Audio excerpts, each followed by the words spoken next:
अंधेरी छाया में डूबा शमशान घाट, जहां अग्नि का तांडव नृत्य चल रहा था। जटाओं में फूलों की माला और राख से सना हुआ शरीर के साथ हवन करने वाले उस अघोरी के सामने विकास आंखें बंद करके किसी का आवाहन कर रहा था, मानो किसी अज्ञात शक्ति को पुकार रहा हो। तभी एक साया धीरे धीरे विकास के पीछे से उसके नजदीक आ रहा था। उसके लंबे काले बाल उसके चेहरे को ढक रहे थे। विकास और उस लड़की ने एक दूसरे के गले में विचित्र सी माला पहनाई। यह एक ऐसे इंसान की कहानी है जिसने कर्ण पिशाचिनी को सिद्ध किया था।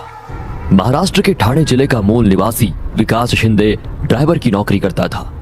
यह बात करीब 14 साल पहले की है। विकास शिंदे अपनी सीधी सादी जिंदगी से खुश नहीं था, जबकि उसकी पत्नी नेहा को ज्यादा का लालच नहीं था और घर की सुख शांति की प्रार्थना करती रहती थी। विकास तैयारी करके घर से निकल ही रहा था, तभी नेहा पूजा की थाली लेकर आई और विकास के माथे पर तिलक लगाया। क्या फायदा है पूजा पाठ का, कोई मतलब ही नहीं है इन सब चीजों का। तभी विकास का 10 साल का लड़का वहां पर आकर कहता है, पापा स्कूल की फीस भरनी है और मेरा स्कूल पिकनिक भी जा रही है। टीचर ने बोला 300 रुपए जमा करने के लिए। ये सुनकर विकास नेहा से कहता है, सुना तुमने, मामूली ड्राइवर की नौकरी में कैसे ये सब मैनेज करूं। इतना बोलकर विकास वहां से निकल जाता है। रात हो चुकी थी, विकास को घर के लिए निकलना था। विकास सोच रहा था कि घर की तरफ कोई भाड़ा मिल जाता तो उतने में वो अपने बच्चे की स्कूल फीस के लिए कुछ पैसे जोड़ पाता। उतने में हाईवे पर उसे कोई हाथ दिखता नजर आया। विकास मन ही मन खुश हुआ कि अब उसे कोई भाड़ा मिलने वाला है, लेकिन उसकी खुशी ज्यादा देर तक नहीं टिकी। उसने गाड़ी रोकी तो वहां पर कोई बाबा थे। उनका रूप डरावना था, शायद कोई अघोरी। उस अघोरी बाबा ने विकास को कहा, बेटा मुझे 2 किलोमीटर आगे जाना है, मैं बहुत थक चुका हूँ, क्या तुम मुझे छोड़ दोगे। ये सुनकर विकास ने कहा, क्या आपके पास पैसे है। पैसे तो नहीं है मेरे पास, लेकिन पैसे से बढ़कर बहुत कुछ है तुम्हें देने के लिए। बाबा आज के जमाने में पैसा ही तो सब कुछ है। ठीक है आपके पास नहीं है तो चलो छोड़ देता हूँ आपको, आओ बैठ जाओ। बाबा विकास की गाड़ी में बैठा और उनका सफर शुरू हुआ। बाबा ने विकास से कहा, बेटा बहुत परेशान लग रहे हो, मुझे बताओ तुम्हारी परेशानी, शायद मैं तुम्हारी मदद कर पाऊँ। छोड़िए बाबा, आप क्या मदद कर पाएंगे मेरी, थक गया हूँ इस जिंदगी से। रोज टैक्सी चलाना, यहाँ से वहाँ, वहाँ से यहाँ, जिंदगी में कोई मजा ही नहीं है। मजा करेगा, तूने मेरी यात्रा करवाई, चल मैं तेरी यात्रा करवाता हूँ। जो तू चाहेगा वही होगा, बोल है हिम्मत। हिम्मत तो बहुत है बाबा, लेकिन आप मेरे लिए क्या कर पाओगे। अघोरी को पागल मत समझ, बहुत कुछ है मेरे पास, बहुत कुछ। सिद्धियां दूंगा तुझे, सिद्धियां ऐसी साधना करूंगा तेरे लिए कि सोने चांदी में खेलेगा तू। अमावस्या की रात 12 बजे आ जाना। बड़े बड़े सपने देखने वाला विकास अघोरी की बातें सुनकर लालच में आ गया और ठीक समय पर उस जगह पर पहुंच गया जहां अघोरी ने अपना डेरा जमाया हुआ था। उसने अपनी साधना की शुरुआत कर दी थी। विकास को देखकर अघोरी ने कहा, आ गया बच्चा, अब जैसा मैं कहता हूँ तो वैसा कर। आज मैं साधना करूंगा कर्ण पिशाचिनी की, वो यहाँ आएगी और तेरी होकर रहेगी। वो तुझे सब कुछ देगी, सब कुछ। तेरे कान में लोगों के राज बताएगी, क्या हुआ था, क्या होने वाला है, क्या हो चुका है, सब जानती है वो। उससे मिलेंगे तुझे लोगों के राज और वो राज तो लोगों को बताकर करोड़पति बन जाएगा, करोड़पति। विकास कपड़े उतारकर अघोरी के सामने बैठ जाता है और अघोरी जैसा कहता है वो वैसे मंत्र जाप करने लगता है। तभी विकास के पीछे कर्ण पिशाचिनी धीरे धीरे उसके नजदीक आ गई। विकास उस लड़की के गले में माला पहनाने वाला था, तभी उसने कहा, रुको, पहले 3 वचन, फिर मैं बनूंगी तुम्हारी। अगर कोई भी वचन तोड़ा तो सब छिन जाएगा, मैं भी चली जाऊंगी, सारी दौलत चली जाएगी, यहाँ तक कि तुम्हारी जान भी जा सकती है। मैं वचन देता हूँ, मेरे बारे में तुम किसी को कुछ नहीं बताओगे।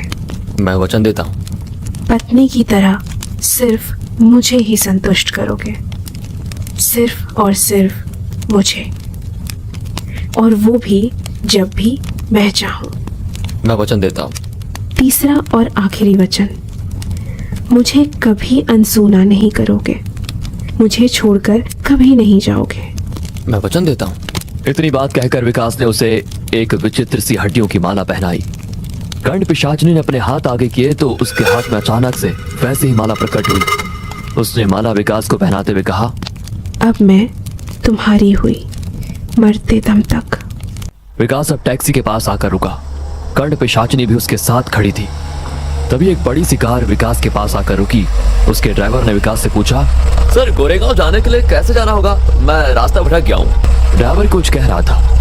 तभी कर्ण पिशाचिनी ने विकास के कान में कुछ कहा और विकास ने उस गाड़ी के ड्राइवर को कहा, गाड़ी में मंत्री जी है ना, उनसे कहिए कल कैबिनेट की मीटिंग में उन्हें होम मिनिस्ट्री मिलने वाली है। विकास की बातें सुनकर पीछे बैठे मंत्री जी ने कार का कांच खाली करते हुए कहा, तुम्हें कैसे पता कल कैबिनेट की मीटिंग है और मुझे होम मिनिस्ट्री मिलने वाली है? जैसा बोल रहा हूँ, अगर वैसा हुआ तो इस नंबर पर फोन करिए। दूसरे दिन विकास तैयारी करके घर से बाहर निकलने वाला था। तभी कुछ पुलिस विकास के घर पर आई। विकास डर गया, लेकिन कुछ ही वक्त में कल वाले मंत्री जी विकास के सामने आए। उन्होंने एक बैग विकास को देते हुए कहा, बाबा बाबा आपके इस भक्त को आप शरण में ले लो। मैंने कल की आपकी बात को ऐसे ही मजाक में ले लिया था। एक मामूली सा एमएलए था, आपके कृपा से आज होम मिनिस्टर बन चुका हूँ। आज से आप जैसा कहोगे मैं वैसा करने को तैयार हूँ। एक और विकास की पत्नी नेहा ये सब कुछ अचंभित होकर देख रही थी, लेकिन विकास की नजरें कर्ण पिशाचिनी की ओर ही थी। वो विकास को देखकर मुस्कुरा रही थी।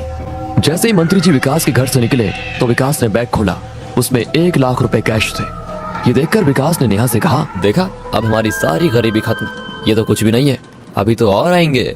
लेकिन नेहा ने विकास की बात काटकर उससे कहा, लेकिन तुमने ऐसा क्या किया जिससे वो लोग इतना पैसा देकर चले गए? तुम गुठलियां गिनना छोड़ो, आम खाओ आम।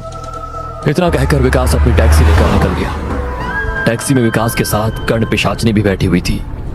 उसने विकास के कान में कुछ बुदबुदाया तो विकास ने बंगले के सामने गाड़ी रोकी और उस बंगले के गेट से एक परिवार गाड़ी में सामान रखकर कहीं जा रहा था।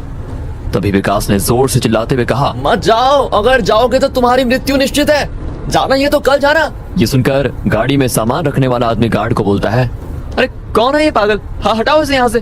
तभी उस आदमी की औरत कहती है, आज सुबह से ही मेरे मन में कुछ डर जैसा लग रहा है और उसमें ये आदमी अचानक से यहाँ आकर ऐसी बातें कर रहा है। प्लीज आज का प्लान कैंसिल करते हैं।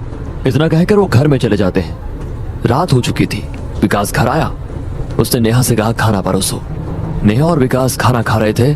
तभी कर्ण पिशाचिनी ने विकास के कान में कुछ कहा और विकास खाने की थाली वैसे ही छोड़कर घर के बाहर निकल गया और थोड़ी देर से फिर से घर आया तो उसके हाथ में दारू की बोतल और कुछ खाने का सामान था। उसने लाया हुआ सामान खोला तो उसमें चिकन था। मुर्गी की बड़ी बड़ी लेग पीस खाते हुए वो दारू पीने लगा।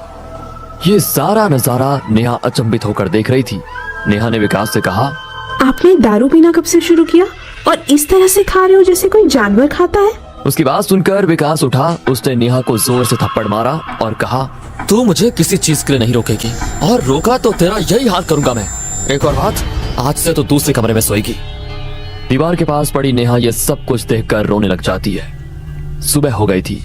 कल विकास ने बंगले के सामने जाकर जिनको चेतावनी दी थी उसकी पत्नी, अजी सुनते हो, जल्दी से आओ, ये न्यूज देखो।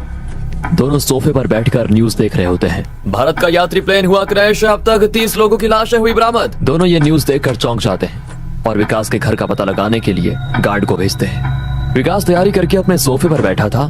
तभी वो दाम्पत्य विकास के घर पर आते हैं। आखिर आप मुझे मिल ही गए। आपने मेरी और मेरी पत्नी की जान बचाई। मैं सदा आपका आभारी रहूंगा। मैं नहीं जानता था सच में कि आप इतने बड़े ज्ञानी हो। विकास उनकी तरफ देखकर कहता है, मैं सब जानता हूँ क्या हो रहा है, क्या होने वाला है। विकास ने घर से मंदिर हटवा दिया था। इसी बात पर नेहा और विकास का झगड़ा हुआ, लेकिन अहंकार में चूर विकास अब किसी की नहीं सुनता था। अब लोग विकास को अंतर्ज्ञानी बाबा के रूप में जानने लगे थे। कुछ ही महीनों में विकास शिंदे का नाम दूर दूर तक फैल गया। सैकड़ों लोग अपना भविष्य जानने उसके पास आने लगे। विकास ने बहुत बड़ा घर लिया था। उसके पास सब कुछ था। अब वो टैक्सी ड्राइवर नहीं था, वो एक बहुत बड़ा आदमी बन चुका था और उसकी वजह से विकास पर बुरा असर भी पड़ रहा था। जहां बड़ी बड़ी हस्तियां अपने प्रश्न लेकर उसके पास आते थे और इसके बदले वो लोग विकास को बहुत सारा पैसा देने लगे। विकास के पास सब कुछ था और उसी की वजह से अहंकार ने उसे जकड़ लिया था। लोग दरबार में विकास के आने का इंतजार कर रहे थे। थोड़ी देर में विकास भी दरबार में पहुंचा। तभी एक बड़े घर का लड़का आगे आकर उसने विकास से पूछा, बाबा मेरी गर्लफ्रेंड है, प्राजक्ता नाम है उसका, और मैं अपनी जान से भी ज्यादा उसे प्यार करता हूँ, लेकिन वो आजकल मुझसे दूर भागती रहती है, मेरे फोन का भी जवाब नहीं देती। विकास ने उसे हाथ से इशारा करते हुए रुकने के लिए कहा और आंखें बंद कर ली।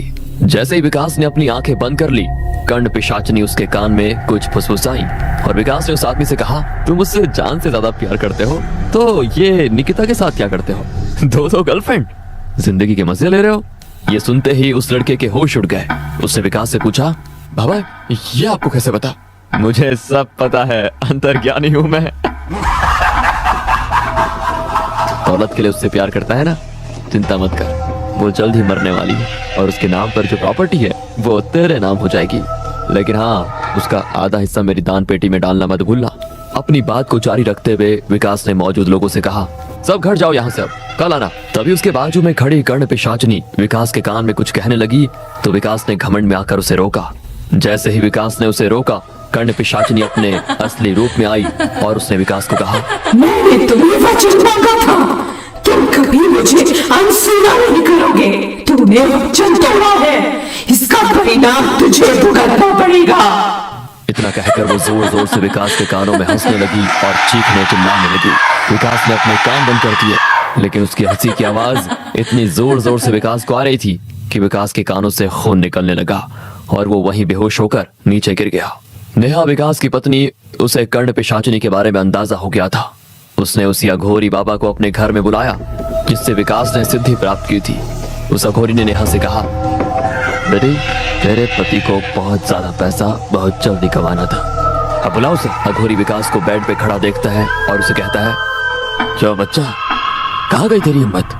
और पैसा चाहिए? विकास अघोरी के पैर में गिर जाता है और उसे कहता है, बाबा नहीं चाहिए मुझे धन दौलत, मुझे इस पिशाचिनी से मुक्त करवा दो।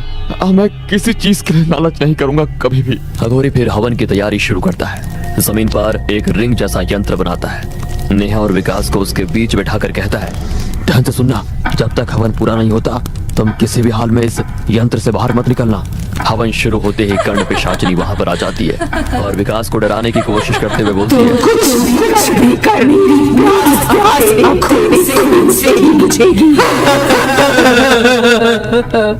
उसका वो भयानक रूप और आवाज सुनकर विकास और नेहा थरथराने लगे, लेकिन उन्होंने ठान लिया था कि कुछ भी हो जाए हवन पूरा होने तक वो वहां से नहीं उठेंगे। लेकिन तभी उन्हें उनका बच्चा, नेहा ने जिसे अपने मायके में भेजा था, वो रोता हुआ उन्हें दरवाजे के पास खड़ा दिखा, जो उन्हें पुकार रहा था, मम्मी पापा प्लीज मुझे बचाओ, ये मुझे नहीं छोड़ेगी। उसकी आवाज को सुनकर दोनों का दिल पिघल गया। वो उसे लेने जा ही रहे थे, तभी अघोरी ने हवन की राख पूरे कमरे में फूंक दी और वो बच्चा कर्ण पिशाचिनी में उगल गया। उसके चीखने और रोने की आवाज आने लगी, वो आग में जलने लगी। थोड़ी ही देर में वो भस्म हो गई और अघोरी ने कहा, बेटा तुम अभी मुक्त हो, हम तो अघोरी हैं, हमें भगवान भोलेनाथ की भक्ति के अलावा किसी चीज का लोभ नहीं। लेकिन तुम साधारण लोग लालच और लोभ में इतने डूब जाते हो कि आगे पीछे का कुछ नहीं सोचते। अब भगवान की घर में स्थापना करना और भक्ति भाव से पूजा करके जो तुमने किया उसकी माफी मांगना। इतना कहकर अघोरी निकल जाता है।